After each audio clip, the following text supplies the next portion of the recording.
你記住，廣東簡稱粵，廣西簡稱貴。點解廣東簡稱粵呢？點解唔簡稱廣啊或者亞東呢？唔通係因為廣東人識講粵語？你知你要越南個粵，你就要粵語個粵，兩個字係相通個。做咗幾十年嘅廣東人，你有冇諗過點解廣東會簡稱粵呢？廣東話叫粵語，廣東菜叫粵菜，廣東嘅戲曲叫粵劇，講粵語嘅片區叫粵地，粵港澳大灣區都係用個粵字嚟代替廣東嘅。但係點解唔叫亞廣亞東呢？唔通真係因為廣東人識講粵語？其實喺古文中，越嚟越好嘅粵同粵語嘅粵字係相通嘅。咁呢一點喺黃彥範寫嘅《壯族通史》裏面就有提到啦。粵即粵，古代粵粵通用。咁點解當初又會用越嚟越好嘅粵呢？話說喺春秋時期，越國吳國爭霸，越王勾踐臥薪嘗膽，終於消滅咗吳國，振興越國。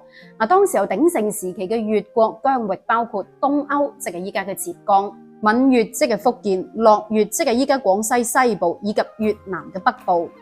於越即係依家嘅浙江、福建、廣東、廣西地區，統稱就叫做百越。當時候嘅越係表示人嘅意思。再後嚟到咗戰國時期，咁越國又俾楚國消滅咗，越國嘅皇室後裔又開始散落到長江以南，特別係東南沿海一帶就比較多啦。當時候嘅廣東、廣西都被叫做南越或者係百越。咁再後嚟秦朝末年，秦朝將領趙佗開始建立南越國。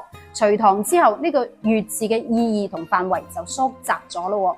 咁再加上古代文獻講越即係通越，兩個字係相通噶嘛，所以後嚟廣東等地區就被叫做越或者係南越啦。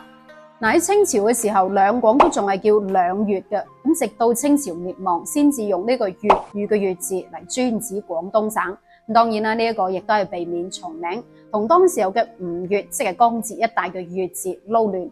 仲有紹興以前係叫越州越國，仲有越南，太多地方有個粵字啦，所以廣東就用粵語嘅粵字區分開啦。咁粵字有冇封口嗰啲？其實粵語嘅粵字一直都係有封口嘅，不過有啲網友唔信邪就話啦，我由細到大寫嘅粵字都係冇封口噶啦，係咪靜靜雞改成封口？我唔知呢。可以好肯定咁同你講，無論係繁體字嘅粵字定係簡體字嘅粵字，一直都係封口嘅。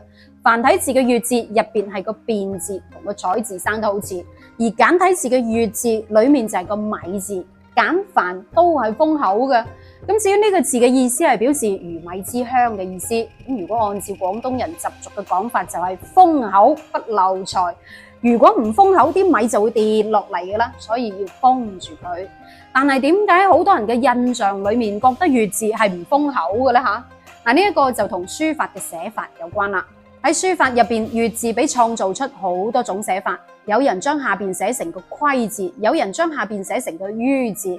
咁於是乎，大家習以為常，就覺得個粵字係唔封口噶啦。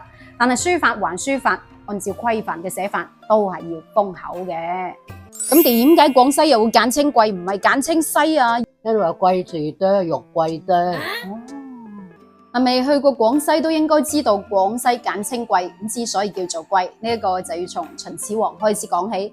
話說秦始皇統一中國之後，喺嶺南地區設置咗桂林、南海、象郡呢三個郡。其中依家嘅廣西係俾桂林象郡所覆蓋嘅。換言之，即係話喺當時廣西大部分地區喺秦時都係桂林郡所管轄。